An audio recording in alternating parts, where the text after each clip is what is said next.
안녕하세요. 반갑습니다. 날씨가 추워서 그런지 좀 떨립니다. 우리 성경 말씀 잠언 3장 같이 보겠습니다. 잠언 3장 6절 말씀입니다.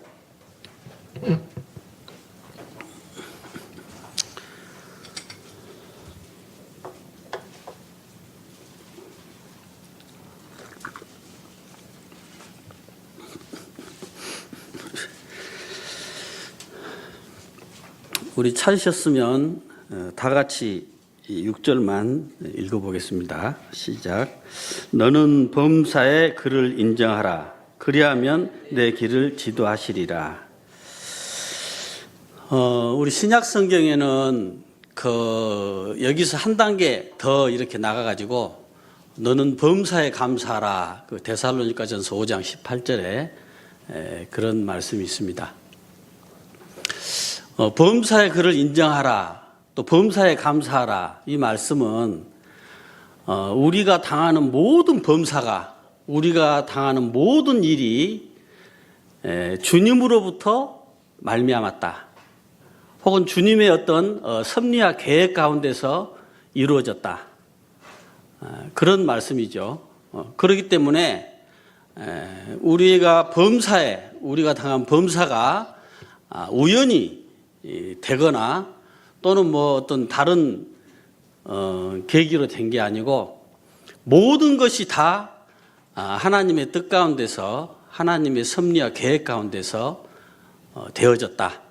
그래서 범사의 그를 인정하라 이렇게 말씀을 하고 있습니다. 맞습니까? 그렇게 인정하고 계십니까? 네, 그럴 줄 믿습니다. 우리 창세기 45장 한번 가볼까요? 창세기 45장.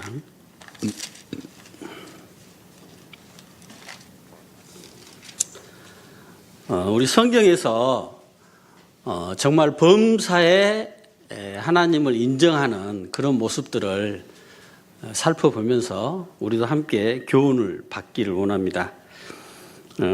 창세기 45장 1절로 8절까지 제가 읽도록 하겠습니다. 요셉이 시종하는 자들 앞에서 그 정을 억제하지 못하여 소리질러 모든 사람을 자기에게서 물러가라 하고 그 형제들에게 자기를 알리니 그때 그와 함께한 다른 사람이 없었더라. 요셉이 큰 소리로 우니 애굽 사람에게 들리며 바로 궁중에 들리더라. 요셉이 그 형들에게 이르되 나는 요셉이라. 내 아버지께서 아직 살아계시니까. 형들이 그 앞에서 놀라서 대답하지 못하더라. 요셉이 형들에게 이르되 내게로 가까이 오소서. 그들이 가까이 가니 이르되 나는 당신들의 아우 요셉이니 당신들이 애굽의 판자라. 당신들이 나를 이곳에 팔았다고 해서 근심하지 마소서. 한탄하지 마소서. 하나님이 생명을 구원하시려고 나를 당신들보다 먼저 보내셨나이다. 이 땅에 2년 동안 흉년이 들었으나 아직 5년은 밭갈이도 못하고 추수도 못할지라. 하나님이 큰 구원으로 당신들의 생명을 보존하고 당신들의 후손을 세상에 두시려고 나를 당신들보다 먼저 보내셨나이다. 그런즉 나를 이리로 보낸 이는 당신들이 아니요 하나님이시라. 하나님이 나를 바로에게 아버지로 삼으시고 그 온 집의 주로 삼으시며 애굽 온 땅의 통치자로 삼으셨나이다. 요셉이 이 형들과 만나서 드디어 형들 앞에서 자기가 요셉이라는 것을 이렇게 드러내는 이제 그 장면입니다. 형들은 자기가 판 동생 요셉이 이 애굽의 총리가 되어 있을 거라고는 아마 꿈에도 생각 못했겠죠. 사실은 이 장면을 우리가 이 장면만 볼 게 아니고 요셉이 처음 아버지 집에 있을 때 모든 형제들보다 아버지에게 총애를 받고 참 사랑을 독차지하면서 부족할 것이 없는 그런 참 너무너무 행복한 시절을 보내고 있었죠. 그런데 이제 형들의 시기를 받아가지고 졸지에 이제 형들에게 팔리게 됩니다. 형들에게 사실은 죽을 뻔했는데 그나마 이제 유다의 도움으로 죽지 않고 애굽으로 이렇게 팔리게 되죠. 그래서 애굽의 군대 장관 그 보디발의 이제 종으로 팔리게 됩니다. 참 요셉이 얼마나 참담할까요? 아무 부족함 없이 아버지의 사랑을 독차지하고 컸던 요셉이 졸지에 하루아침에 참 애굽의 그 일개 종이 돼가지고 온갖 그 수발을 다 들여야 되는 그런 입장, 그런 신분이 돼버렸기 때문에 요셉은 아마 그 마음이 상당히 처음에는 참담했을 것 같아요. 어쩌다가 갑자기 내가 이 지경이 됐을까. 그러나 성경에 보면 하나님이 요셉과 함께 하심으로 요셉이 하는 모든 일이 형통하였더라 이렇게 말씀하고 있어요. 다시 말하면 요셉은 그렇게 애굽의 종으로 팔려왔는데 요셉이 생각하기를 형들이 나를 애굽에 팔았지만 이 일은 그냥 된 것이 아니고 하나님이 뜻이 있어서 그렇게 한 것일 것이다 라는 생각을 했던 겁니다. 그래서 요셉은 하나님에 대한 믿음과 범사의 하나님을 인정하는 그 믿음 안에서 여전히 하나님을 경외하는 가운데 그 종의 집으로 그 종에서 성실하게 부지런하게 또 하나님을 경외하는 가운데 일을 했던 것 같아요. 그래서 하나님이 함께 하시고 형통케 하시고 요셉은 당연히 지혜와 명철이 주어졌기 때문에 그 범사가 참 보디발의 보기에 훌륭했기 때문에 이제 온 그 집안의 직무까지 다 맡기게 됩니다. 그나마 이제 종으로 팔려왔지만 요셉의 그 어떤 형편은 좀 많이 나아졌죠. 그래도 그 집의 재물을 다 담당하는 그런 사람이 됐기 때문에 그런데 뜻하지 않게 또 그 집 여자 주인이 요셉을 괴롭히기 시작합니다. 아마 요셉이 10대 후반 내지 20대 초반이고 성경에 요셉의 용모는 준수하더라 이렇게 돼 있어요. 그러니까 요셉이 용모도 준수하고 영리하고 착하고 그 여자가 보기에 너무 흠모할 만한 그런 총각이었어요. 그래서 그냥 날마다 요셉에게 동침하자고 요셉을 쫄릅니다. 그런데 요셉은 그 여인에게 이렇게 이야기합니다. 내가 이같이 큰 악을 행하여 어찌 하나님께 죄를 지으리요. 요셉은 무엇보다 하나님을 크게 경외하는 가운데 있었기 때문에 결코 그럴 수 없다고 거절합니다. 그런데 날마다 쫓아다니면서 그렇게 요셉을 유혹을 해요. 요셉이 어쩌면 가장 혈기왕성한 시기였기 때문에 조금이라도 하나님을 경외하는 마음이 없거나 범사에 주어진 하나님의 함께하심을 생각하지 않았다면 뭐 잘못을 했을지도 모르겠습니다. 그러나 아무튼 그런 가운데 또 요셉은 누명을 쓰고 결국은 감옥에 보내게 됩니다. 요셉을 생각하게 되면 감옥에 가서도 좀 한편으로는 굉장히 하나님의 원망도 될 수 있고 내가 너무 억울하게 이렇게 감옥에 왔기 때문에 너무 신세한탄을 할 수도 있지만 그러나 또 성경에는 하나님이 요셉과 함께 하심으로 요셉이 하는 모든 일이 형통케 하셨다라고 말씀하고 있어요. 그 말씀 무슨 말이냐면 요셉의 입장에서 보면 여전히 요셉은 하나님을 경외하고 하나님이 자기를 감옥에 보내셨다라는 그것을 인정하는 가운데 요셉이 살았다는 것을 볼 수 있습니다.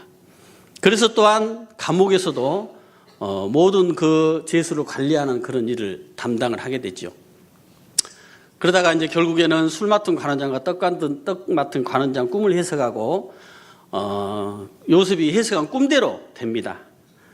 그러나 또 요셉은 그 술 맡은 관원장에게 부탁했는데도 불구하고 무려 2년 동안이나 아무 소식이 없었어요. 우리가 지나놓고 보니까 2년이지 사실은 그 당시에 요셉은 2년인지 20년인지 모르기 때문에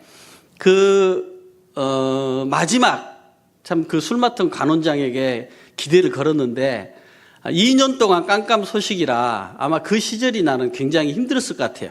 요셉이 다른 생각이 있어서가 아니라 참 감옥에서 나가서 자유의 몸이 되고 싶은 그나마 그런 조그만한 희망도 하나님이 안 들어주고 2년 동안 계속 기다리게 했을 때 요셉의 마음은 적지 않게 어려움이 있었을 겁니다. 그래도 요셉은 낙심하지 않고 좌절하지 않고 원망하지 않고 꿋꿋이 기다렸던 것 같아요. 그러자 이제 마침내 바로의 꿈을 꾸고 바로의 꿈을 해석하고 바로의 꿈대로 모든 일이 이루어지고 요셉이 총리가 되고 드디어 이제 형제를 만나가지고 형제들에게 이야기를 하고 있습니다. 사실은 요셉은 여기서 형제들을 만나서 형들 두려워하지 마십시오. 형들이 나를 애국에 판 게 아니고 하나님이 나를 그곳으로 인도하신 겁니다. 라고 고백하면서 이미 요셉이 총리가 된 이후에서 하나님의 뜻을 이야기한 게 아니고 요셉은 애굽에 팔 때부터 애굽의 형들로부터 팔 때부터 범사의 모든 것이 형들로 인하여 된 게 아니고 하나님으로부터 됐다는 것. 요셉은 억울하게 누명을 쓰고 감옥에 간 것이 저 보디발의 아내 때문에 간 것이 아니라 하나님 때문에 내가 감옥에 갔다는 것. 그 모든 것은 다 하나님의 섭리와 주관 안에서 이루어지고 있다는 것을 이제 여기 45절을 통해서 이야기를 하고 있습니다. 사실은 50절에 가면 요셉이 결론적으로 형들이 나에게 악을 행했지만 하나님은 그 악을 선으로 바꾸셨다라고 말씀을 하고 있어요. 그러니까 그러한 정말로 힘들고 어려운 참 인간으로 생각하면 도저히 하나님을 원망할 수밖에 없는 어떤 그런 상황일지라도 계속적으로 하나님의 선하신 뜻을 의지하고 계속 하나님을 경외하는 삶을 살았을 때 하나님 모든 것을 선으로 바꾸셨다라는 고백을 우리 창세기 50장에 볼 수 있습니다. 우리 또 다른 다윗의 경우를 좀 볼겠는데요. 사무엘하를 한번 보겠습니다. 사무엘하 16장을 한번 가보겠습니다.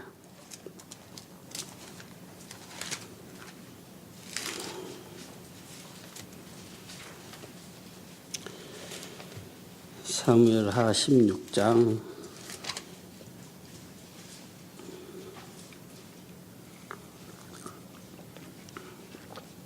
5절로 12절까지 제가 읽도록 하겠습니다.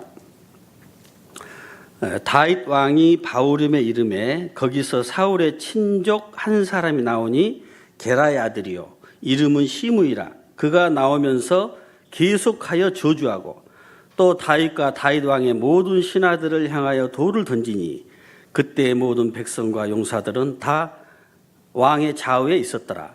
시므이가 저주하는 가운데 이와 같이 말하니라. 피를 흘린 자여 사악한 자여 가거라 가거라. 사울의 족속의 모든 피를 여호와께서 내게 돌리셨도다.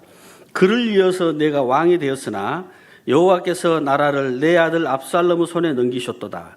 보라 너는 피를 흘린 자임으로 화를 자초하였느니라 하는지라. 수루야의 아들 아비새가 왕께 여짜오되 이 죽은 개가 어찌 내 주 왕을 저주하리이까. 청하건대 내가 건너가서 그의 머리를 베게 하소서 하니 왕이 이르되 수루야의 아들들아 내가 너희와 무슨 상관이 있느냐.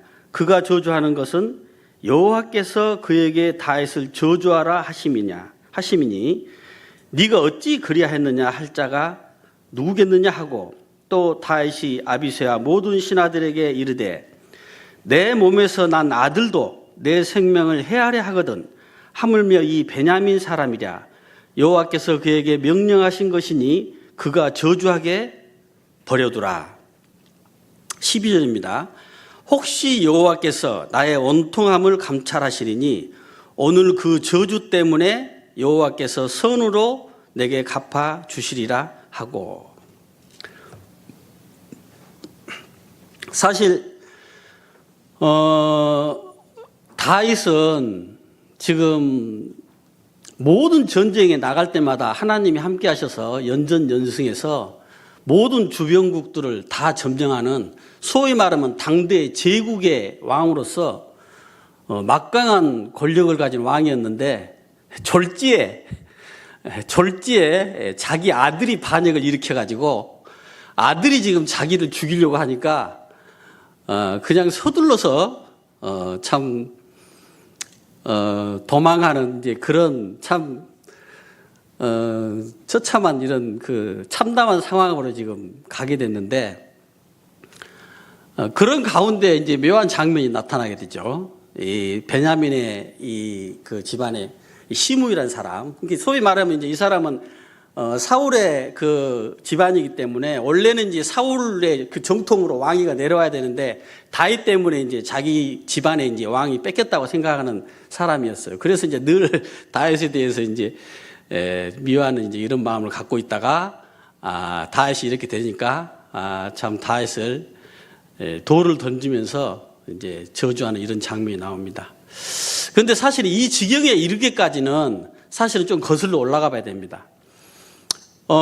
다윗이 이제 그 모든 그 삶에 있어서 참 거칠 것 없이 이렇게 승리에 연전연승하면서 살아왔는데, 결국은 거의 이제 제국을 다 평정하고 상당히 이제 여유로워졌어요. 그래서 이제 직접 전쟁에 나갈 필요도 없이 밑에 장수에 나가서 전쟁을 하면 되고, 다윗은 이제 집에서 뭐 자기 하고 싶은 대로 뭐 띵가띵가 뭐 잠자고 싶으면 자고 놀고 싶으면 놀고 이제 그러다가 이제 할 일 없으니까 옆집에 이제 목욕하고 있는 아리따운 여인을 보고 데려다가 이제 동침을 합니다.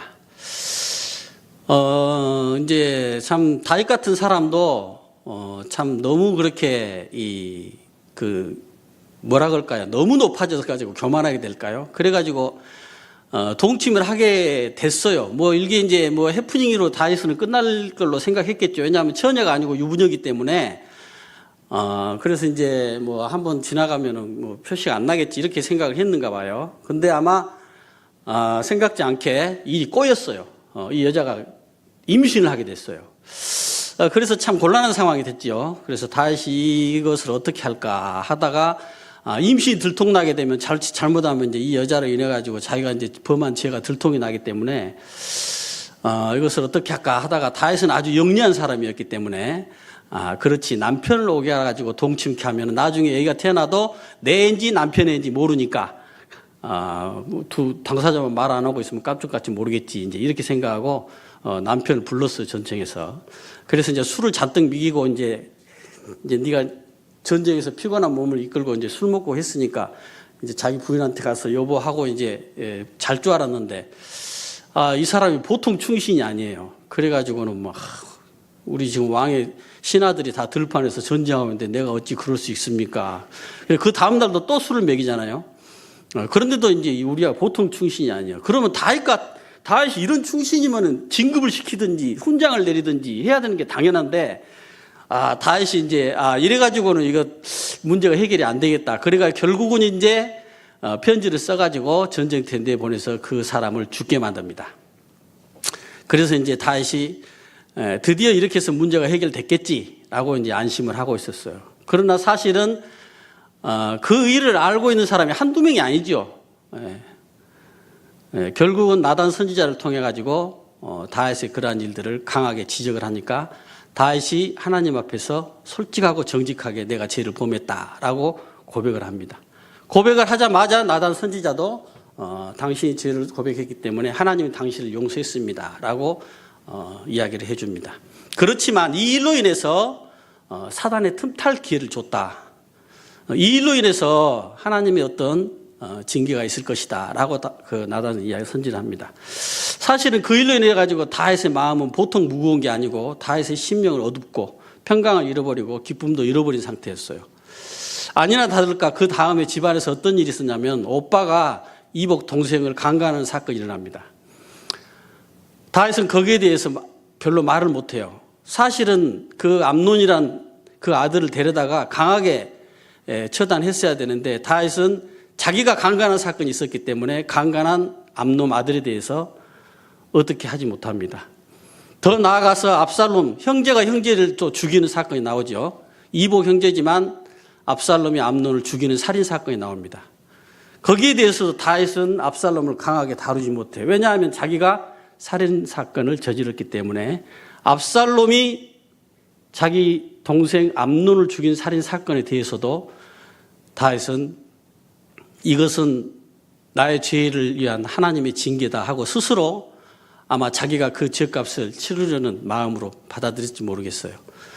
급기야에 이르러 가지고는 자기 아들이 반역을 저질러 가지고 자기를 죽이려는 이런 상황까지 이르게 됩니다. 그런 상황에서 다윗이 만나는 사건이 바로 시므이가 자기를 돌을 던지면서 저주하는 사건이 나와요. 그 옆에 누구죠? 아비새란 장군이 너무 어이가 없어가지고 가서 단칼에 목을 잘라버리겠습니다라고 이야기하는데 다윗은 말립니다.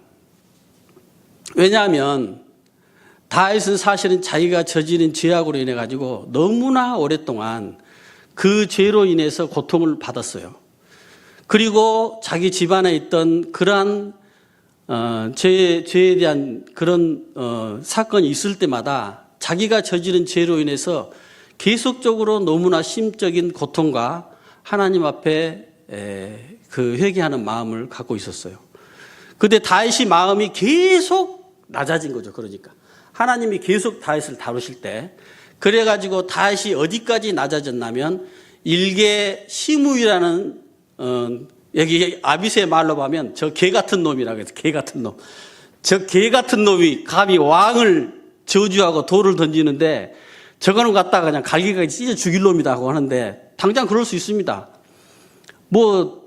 이 시므이가 이 아비새는 장수 중에 장수인데 가면 아무것도 아니죠. 근데 다윗이 거기서 아주 중요한 말을 합니다. 뭐라고 얘기하냐면 12절에 이렇게 해요. 혹시 여호와께서 나의 원통함을 감찰하시리니 오늘 그 저주 때문에 여호와께서 선으로 내게 갚아주시리라 하고 다윗이 왕궁에 거닐다가 아름다운 여인이 목욕하는 그 모습은 다윗에게 굉장히 위험하고 굉장히 시험을 드는 순간이었어요. 거기에 반해서 지금 다윗이 돌을 맞으면서 저주를 받는 이 순간이야말로 다윗에게는 절호의 기회고 절호의 찬스입니다. 다윗은 처음에 그 아름다운 여인으로 인한 범죄에 대해서 실패했지만 이 시므이의 저주를 통해서 다윗은 다시 하나님 앞에 철저하게 회복을 받을 수 있는 기회가 온 겁니다. 그래서 다윗은 그것을 알았어요. 내가 그동안 너무너무 내 죄 때문에 고통받고 힘들고 어려웠는데 오늘날 이 시므이의 저주를 통해서 이제 내가 하나님 앞에 완전히 깨지고 부서지고 낮아진 모습을 보임으로써 다시 하나님이 나를 일으키시고 회복해 주실 것이다. 그래서 다윗은 아마 속으로는 감사합니다. 하나님이 시므이를 통해서 나를 이렇게 처참하고 비참한 모습으로 저주케 하신 것에 대해서 참으로 감사합니다. 실제로 시므이의 저주를 계기로 해가지고 더 이상 다윗은 다윗에 대한 죄로부터 해방을 받게 됩니다. 그리고 사실은 압살롬과 다윗의 전쟁 어떤 그 상황을 보면 다윗이 압살롬을 도저히 이길 수 없는 상황이에요. 군사력 숫자가 열세였기 때문에. 그러지만 하나님이 다윗이 이렇게 하나님 앞에 자기를 낮추고 정말 부서지고 깨어진 원래의 다윗의 모습을 보이심으로 말미암아서 아히도벨의 계략을 무력화시키고 오히려 다윗이 심어놓은 후세의 계략을 압살롬이 택하게 함으로 말미암아서 이 전쟁에서 다윗은 압살롬을 이기고 다시 이 왕위로 복귀를 하게 됩니다. 다윗이 여기서 시므이의 저주가 사실은 하나님께서 나에게 저주하게 하셨다라는 것을 깨달았기 때문에 이것이 정말 자기가 도저히 수치스럽고 왕으로서 어떻게 이런 일을 당할 수 있냐라고 분개하기보다는 하나님이 오히려 나에게 주신 좋은 기회라는 것을 보게 됩니다. 여기서 나오지 않았지만 오히려 참 다윗은 다행스럽고 감사하게 생각했을지 모르겠습니다. 우리 다니엘서에서 다니엘 같은 경우도 잠깐 찾아보겠습니다. 다니엘서 6장으로 가보겠습니다.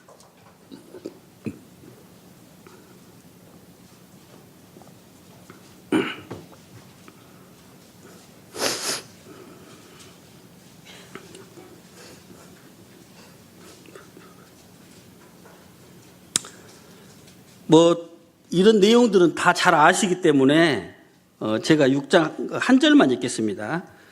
6장 10절만 읽겠습니다. 6장 10절. 다니엘이 이 조서의 왕의 도장이 찍힌 것을 알고도 자기 집에 돌아가서는 윗방에 올라가 예루살렘으로 향한 창문을 열고 전에 하던 대로 하루 3번씩 무릎을 꿇고 기도하며 그의 하나님께 감사하였더라. 이게 중요합니다. 범사에 감사하라.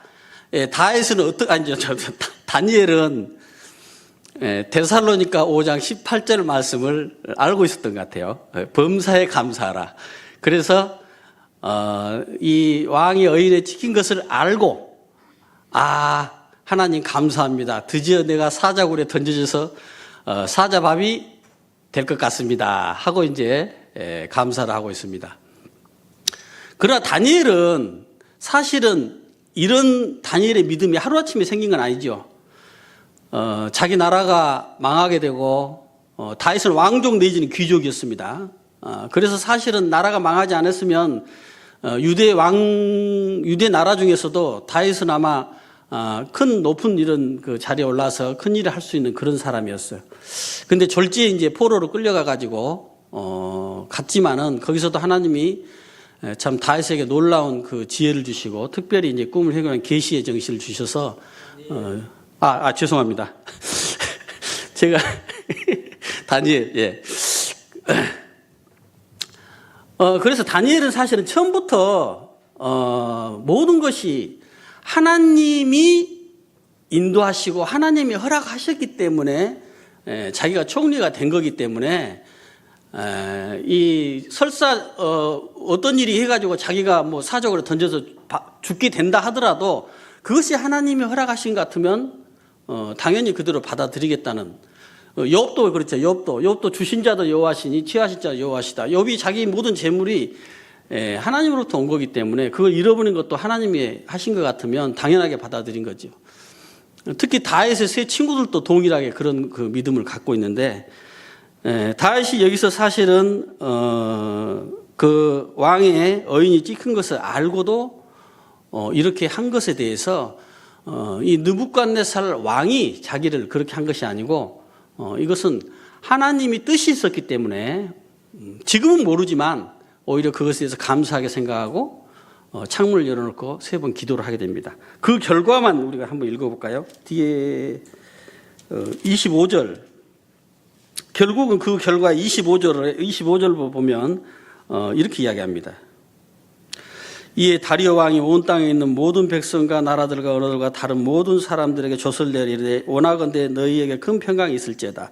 이제 내가 조서를 내리노라. 내 나라 가나안 아래에 있는 사람들은 다 다니엘의 하나님 앞에 떨며 두려워할지니 그는 살아계시는 하나님이시요 영원히 변하지 않으실 이시며 그의 나라는 멸망하지 아니할 것이요 그의 권세는 무궁할 것이며 그는 구원도 하시며 건져내기도 하시며 하늘에서든지 땅에서든지 이적과 기사를 행하시는 이로써 다니엘을 구원하여 사자 입에서 벗어나게 하셨습니다 하였더라. 이게 사실은 범사에 그를 인정하고 범사에 감사한 다니엘에 통해서 범사의 하나님이 어떤 분이신가를 이 다리오 왕을 입을 통해서 말씀하고 있습니다. 그는 살아계시는 하나님이시요 영원히 변하지 않으실 이시며 그의 나라는 멸망하지 아니할 것이요 그의 권세는 무궁할 것이며. 우리 신약 성경에 가서 우리 누가복음 12장을 보겠습니다. 누가복음 12장.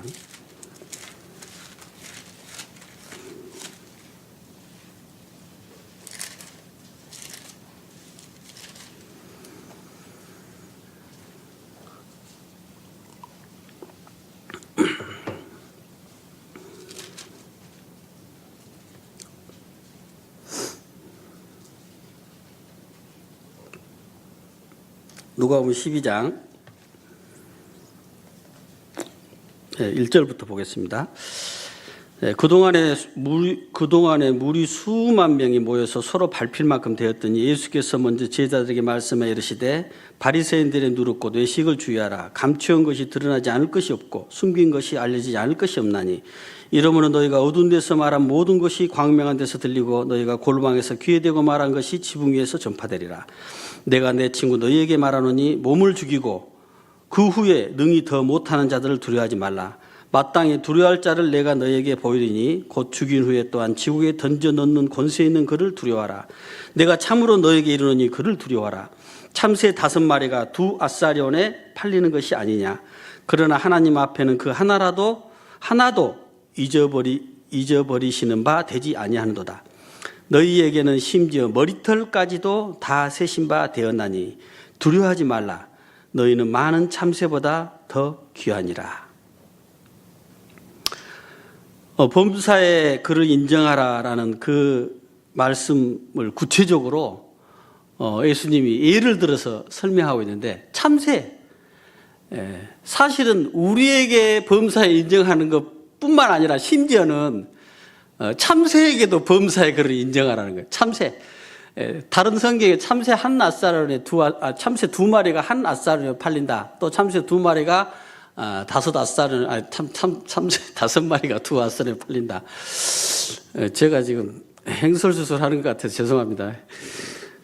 좀 천천히 이야기할게요. 이게 제가 좀 이 가속이 붙으면 이 생각보다 말이 먼저 나가가지고 헛소리를 많이 해요. 그러니까 사실 범사에 그를 인정하라는 게 우리 사람뿐만 아니라 참새에도 해당돼요. 참새에도. 어떤 참새는 제값 주고 팔려 나가는데 지는 덤으로 팔려 나가는 이런 참새도 불평하지 말라는 그것 하나님이 주관하시는 거고, 심지어 너희 머리털 하나도 다 세신바되고 뒤에는 너희 그 하나님이 허락지 않으면 너희 머리털 하나도 상하지 않는다라고 말씀이 있잖아요. 그래서 이제 예수님이 강조하고 있는 말씀 무슨 말씀이냐면 하나님을 두려워하라는 겁니다. 하나님만을 정말로 두려워하라는 거예요. 사시고 참되신 하나님은 우리 모든 범사를 감찰하시고 모든 범사를 주관하시고 모든 범사를 인도하시는 분이기 때문에 정말로 하나님을 두려워하라. 사람을 두려워하지 말고 몸은 죽여도 영혼을 어떻게 하지 못한 사실은 우리 다니엘서 아까 봤지만은 이 말씀에 딱 맞는 경우가 다니엘의 그 세 친구 이야기가 나오거든요. 사드락과 메삭과 아벳느고가 금신상에 절하지 않으면 풀무불에 던져 넣는다고 했을 때 그 세 사람이 와가지고 느부갓네살 왕이 이제 지금이라도 너희가 절을 하면 살려주겠다 하는데 무슨 소리냐? 우리 하나님은 능히 구원하실 수 있지만 설사 그렇지 않는다 할지라도 우리는 절할 수 없다. 그래가지고 풀무불을 평소보다 7번에 뜨겁게 해가지고 그 세 친구를 집어넣는데 그 집어넣는 사람이 오히려 불타 죽잖아요. 너무 뜨거워가지고. 그래서 이제 딱 꽁꽁 묶어가지고 불에 던져 넣었는데 왕이 보니까 깜짝 놀랐어요. 3사람 던져 넣었는데 4사람이 있거든요. 그리고 꽁꽁 묶었는데 자유로운 몸이에요. 그래가지고는 입구에 나가가지고는 나오라고 이제 불러내지요. 그래서 이제 사드락과 메삭과 아벳느고가 나오잖아요. 나오니까 모습을 보니까 뭐래요? 머리카락 하나도 걸리지 않고 옷도 전혀 변하지 않고 불탄 냄새도 없었더라. 아무리 왕이 이 하나님의 사람을 불에 넣어가지고 죽이려고 해도 사실은 하나님이 허락치 않으면 머리카락 하나도 상할 수 없는 겁니다. 머리카락 하나도 상할 수 없는 거예요. 그래서 예수님이 실상은 너희가 진정으로 하나님만 경외하고 하나님을 두려워하라라는 말씀을 하는 겁니다. 하나님은 아까 다리오 왕의 고백처럼 살아계신 하나님이시고 살아계신 하나님일 뿐만 아니라 우리 모든 행사에 있어서 하나님의 그 선하신 뜻과 공의로우신 판단으로 인도하시는 분이기 때문에 그래서 사실은 모든 크고 작은 일에 있어서 우연이란 있을 수 없습니다. 그것은 다 하나님으로부터 온 거고 실상은 어쩌면은 다윗이 아름다운 여인이 목욕하는 모습을 보고 아싸 이게 웬 떡이냐라고 할 게 아니고 그것이야말로 다윗에게는 가장 큰 시험이며 어려운 거고 오히려 다윗에게 있어서 큰 고난이 오는 시므이가 돌 던지는 그런 경우가 오히려 다윗에게는 하나님 앞에 큰 기회가 되고 다시 일어설 수 있는 계기가 되는 거기 때문에 어쩌면 우리가 살아있는 동안에 우리가 아주 좋다고 생각하는 게 그게 실상은 오히려 안 좋은 것일 수도 있고 우리가 원치 않는 어떤 힘들고 어려운 상황이 닥치는 것이 실상은 그게 오히려 하나님이 우리를 더 하나님 앞으로 나오게 하고 더 하나님 앞으로 회복되게 하시는 기회다. 그래서 우리가 방금 성경에서 봤지만 우리 또 예를 들면은 민수기 보면은 발람이라는 선지자가 나오거든요. 발람 유명한 선지자죠. 발람. 그 발람이라는 유명한 선지자가 왜 유명해졌냐면 그 자기가 평소에 타고 다니는 나귀 때문에 유명했어요. 나귀. 예. 나귀가 말을 해요. 나귀가 말을 해. 나귀가 오직 답답했으면 말을 할까요? 발람이 이 나귀를 타고 처음에 하나님이 그 아람 사람을 저주하는데 가지 말라 했잖아요. 가지도 말고 저주하지도 말라. 근데 이 발람이 막 그 고관 대작들이 와가지고 높은 지위를 주고 막 뭐 금을 주고 그러니까 거기에 마음이 솔깃해가지고 하나님이 한번 가지 말아겠으면 안 가야 되는데 또 가서 하나님 갈까요 말까요 막 물어보거든요. 그러니까 하나님이 본심이 아니게 가라고 그래요. 본심이 아니게. 소위 말하면 정말 가라는 게 아니고 너 한번 가보라 이런 식으로 하는데 발람이 가는데 이제 나귀가 하나님의 사자가 칼을 들고 있으니까는 놀래가지고 막 안 가고 버티고 막 벽에다가 발을 비비고 하니까 발람이 칼을 빼가지고 내가 칼이 있었더라면 네 목을 칠 뻔했다고 이렇게 이야기할 정도로 이야기하는데 범사에 그를 인정했으면 발람이 아니 평소에 말을 잘 듣는 나귀가 그러잖아요. 내가 지금까지 당신을 태우고 다니면서 한 번이라도 이런 적이 있습니까? 내가 이렇게 하는 것은 이유가 있으니까 발람이 그때 정말 깨어있는 사람이었더라면 나귀가 왜 이렇게 오늘 갑자기 이상하지 하고 범사에 하나님이 뭔가 뜻이 있는 것 같다고 이렇게 기도하고 이건 아무래도 하나님이 참 그때 하나님이 가지 말아야겠지. 하나님이 가지 말아야겠는데 내가 가려고 하니까 이건 하나님의 뜻이 아닌데 내가 하나님 뜻을 어기고 가려고 해서 잘못된 거다 하고 이렇게 깨달음이 있어야 되는데 나귀가 계속 버티고 심지어는 이제 나귀가 말을 하면서까지 그렇게 이제 무딘 거죠. 한마디로 발람이 무딘 것뿐만 아니라 자기 욕심에 눈이 어두워지고 영적으로 감각이 없어지기 때문에 나귀가 말할 지경에 있어도 자기 잘못을 깨닫지 못하는 거예요. 자기가 가서는 안 된다고 분명히 하나님 이야기했는데도 불구하고 그래서 이제 그런 장면들을 보게 되면 이 발람과 같은 그런 어둡고 무딘 가운데 있을 때는 하나님이 말씀해도 듣지 못하는 것 같아요. 그리고 하나님이 여러분 환경적으로 그렇게 이야기해도 깨닫지 못하는 것 같아요. 그래가지고 이제 결국은 사실은 베드로전서인가요? 발람이 악한 어떤 그 욕심을 탐내는 선지자로서 기록을 하게 되는 것을 보게 됩니다. 사실은 우리가 범사에 하나님을 인정하고 범사에 감사하는 것은 또한 하나는 모든 것을 하나님이 허락하는 가운데서 이루어지기 때문에 진정으로 하나님만을 경외하고 하나님만을 두려워하는 정말 하나님을 두려워하는 그러한 삶을 사는 것이 우리가 범사의 그를 인정하고 또 모든 것에 대해서 설사 우리가 앞으로 넘어지거나 뒤로 자빠져도 하나님께 감사할 것은 그 앞으로 넘어지는 것이 돌불에 걸려서 앞으로 넘어지는 것이 괜히 넘어지는 게 아니기 때문에 그런 부분에 대해서 항상 하나님이 나에게 범사를 통해서 말씀하시는 것을 이렇게 귀를 기울이고 또 하나님의 그때마다 하나님의 뜻을 물어볼 때